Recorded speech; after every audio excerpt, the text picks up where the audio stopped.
Hey, and welcome to the Takeaway Podcast. I'm Tanner Truffin, joined by Pastor Joey Rumble, and we're here to help you walk in your takeaway from this message this past Sunday, Out of Alignment, as we finished up the book of Amos. Yeah, it's good to be back. Woo. Good to be back with our Takeaway Podcast, and super excited about breaking it down.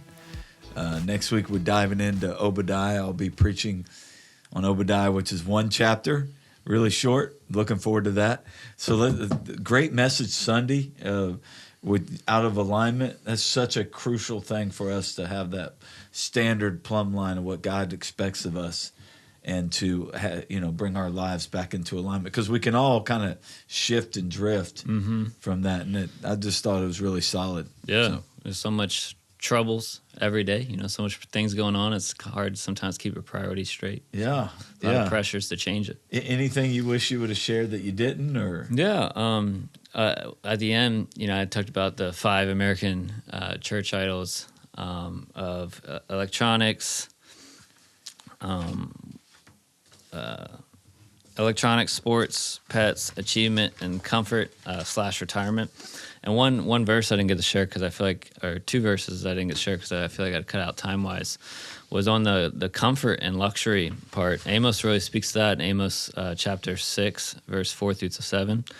He says, "Woe to those who lie on beds of ivory and stretch themselves out on their couches and eat lambs from the flock and calves from the midst of the stall, who sing idle songs to the sound of the harp and like David invent for themselves instruments of music, who drink wine in bowls and anoint themselves with the finest oils, but are not grieved over the ruin of Joseph. Therefore they shall now be the first to go into exile, and the reverie of those who stretch themselves out shall pass away." And man, if you're really leaning into there, man, the temptation to, once you prosper, once you're, retire, once you're doing good in life, just to make it all about yourself and your own comfort and your own luxury. But you have no grief, you have no heartbreak over all the people suffering around you. Yeah. And I feel like that's just so easy for us to get so self-absorbed.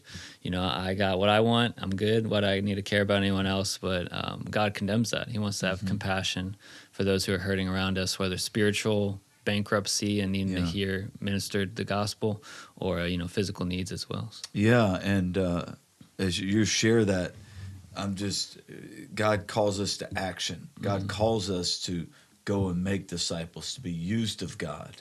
And so that's huge. Yeah. And another one was in the New Testament in 1 Timothy 6, 17 through 19.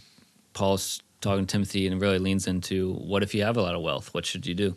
And it says, "As for the rich in the present age, charge them not to be haughty or to set their hopes on the uncertainty of riches, but on God, who richly provides us with everything to enjoy." Now, I love that because it shows that you're supposed to enjoy, money. You worked hard for all this stuff. When God blesses you with things, you're supposed to enjoy it. And so, we shot off fireworks for July 4th. I think that's part of just enjoying America and enjoying, celebrating that. And I don't think that's a bad thing. But then it goes, verse 18, "But they are to do good, to be rich in good works, as you're sharing, and to be generous and ready to share, thus storing up treasure for themselves as a foundation for the future, so that they may take hold of that which is truly life." And I think, saving for retirement is wise and smart, but the best, the best way you can really enjoy life in your retired years is not relaxing, but being a blessing to others. And that's where true life is living on mission for Jesus and loving people. And I have a gentleman who is one of my dear friends who's retired and lived in a retirement community. And he was just full on for the Lord, just sold out. And he goes, "Joey, the problem is I'm trying to get these," and he's retired, because I'm trying to get these retirees to do things for the Lord. And he goes, "What I've learned is if they when you shut it down, it's hard to get that motor going again, to get them to serve and make a difference." I still remembered him sharing that because it's basically like pulling teeth.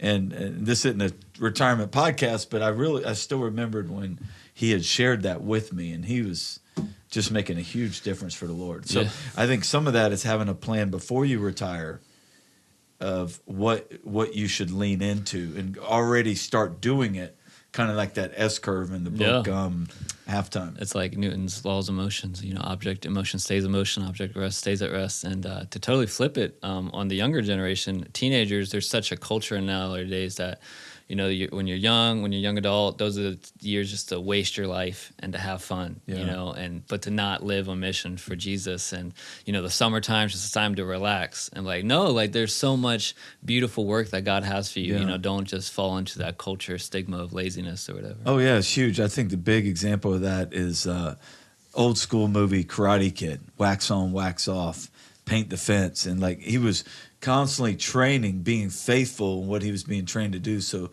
these things came second nature. I feel like in those teenage years and your young adult years, this is where you create these patterns in your life to make a huge difference for the Lord. Yeah, amen. Another spot that I leaned into the idolatry you could have with pets, and I cut out the one verse that I feel like the Bible does share about how do you take care of animals was Proverbs 12:10. A righteous man regardeth the life of his beast, but the tender mercies of the wicked are cruel. And so obviously the Bible condemns animal abuse or any type of just being harsh to animals or anything for unnecessary reasons. But I can't. I think of imagining the Apostle Paul, Jesus has all these churches he wants to plant and live on a mission. And he's like, sorry, I can't go do that. I gotta, stay home, make sure my dogs are okay. I don't know. There's comes a point, the tension for me is animals really require a lot from you a lot of times. There are a lot of tension, a lot of stuff, and you only have so much time, attention, money, stress you can handle within the day. And I just feel like, living on a mission for God, you sometimes have to sacrifice some of your pleasures or things that could be comfortable. So I don't know. That's something you have to wrestle with. Yeah. Yeah. I have a golden retriever, Henry, and then we have some chickens. And I'm not a good one I'm not a huge pet lover, but my wife is, so we have them. And so I feel like that's not an area that we struggle with as an idol. But, it's something that evidently can become an idol. So, it's just not on my radar. So I feel like the Lord's put that on your heart to be able to lean in. If you look at Instagram or TikTok stuff about pets, man, people spend so much money and look at my little, I'm a dog mommy and daddy and they're my baby and everything is pet centric. The world revolves around it, and that's just too high of a place for it. Oh yeah, that's where it's an idol. Yeah. So, but that's the thing. You wrestle with these things, and so those 7 questions I love about from Tim Keller that that was in your message. So I encourage you to go back and look at those 7 questions. Mm-hmm. So, yeah, that's good. Anything else from this message that's a big takeaway for you? That you want people to? I think a big thing that is you just need to realize is all those unexpected idols are good things, in themselves. None of them are sinful things by themselves. But, obviously sin it can become an idol. But so you obviously got to deal with that. But good things can become an idol when it's out of alignment, when it's too high of a place it should be. And so we just have to keep everything in order, keep everything the way God designed it to be, and to make sure he stays number one. So. Yeah.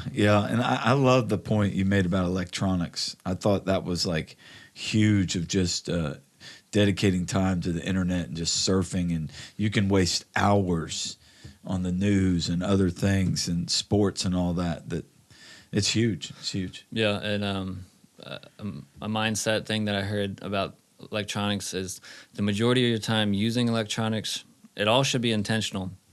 The majority of the time you should see tech as a tool and not entertainment. How can you use tech as a tool to be a blessing to you and whoever you're trying to reach and serve, and not just entertainment. And I think you can use it in entertainment, but you got to have real intentional time of an entertainment, or else it'll suck it all up, all your time, and make you waste time. So. Yeah, and you had shared the root of anxiety, and you just kind of shared it in passing. I was over here, second service, doing the next steps, but you shared root of anxiety is unbelief, and fear gets you out of alignment. And that was a big takeaway for me that I really put out there. That spoke to my heart. And then show me your friends and I will show you your future. That's huge. Just good stuff. Yeah, and I feel like that comes back to the original sin, really, with Adam and Eve, of when the snake, tempted Eve and said, like, did God really say that? And like, no, it won't kill you. God's holding out on you, basically. He knows if you eat of it, you'll be like him. Right. And do you believe in your current situation, is God's way best? Or should you start to be wise in your own sight and believe, no, God's holding out on me. Really, I need to do it this way because that's the better way, and all this priority things is believing God. No, God's plan's best, even if it's the hard decision right now, that as I honor him, my life's going to be more blessed because of that than thinking my own way. Yeah. No, that's good. That's really good. I think for me, my takeaway, the big 7 of Jesus, marriage, parenting, health and growth, job and school, friends, God-given gifts.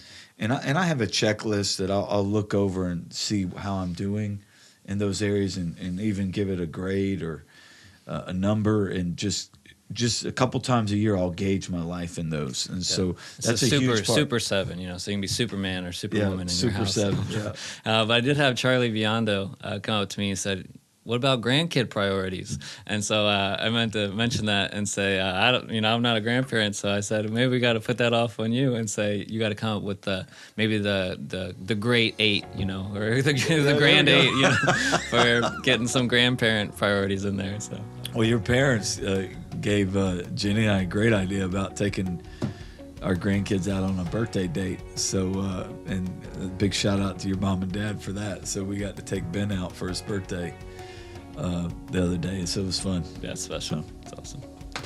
Cool. All right, what's your biggest takeaway? Just know my priorities and make sure I continue to check in and honor the Lord in those areas. Yeah, for me, it was the root of anxiety, unbelief, fear. Is that in me? Or is that unbelief, is that fear causing me to be weighed down with anxiety? And so I've been doing some processing of that, so it's good.